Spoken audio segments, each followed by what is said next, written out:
yana Xudo xolasa bir tane bir jon bo'lib astoydil harakat qilib, keyingi yil yana yuqori darajaga olib chiqamiz. 55 sentner reja belgilanyapti.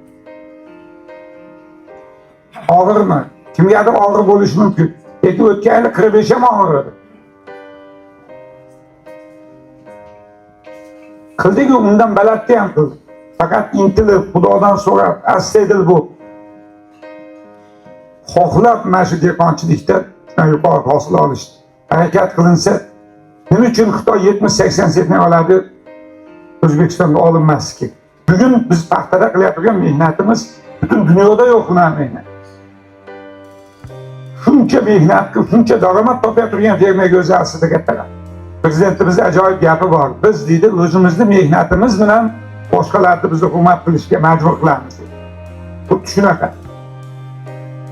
Iloyim yurtimizda dehqonchilik sohasiga hech qachon ko'z tegmasin. Doim oldingi qatorlarda bo'lsin.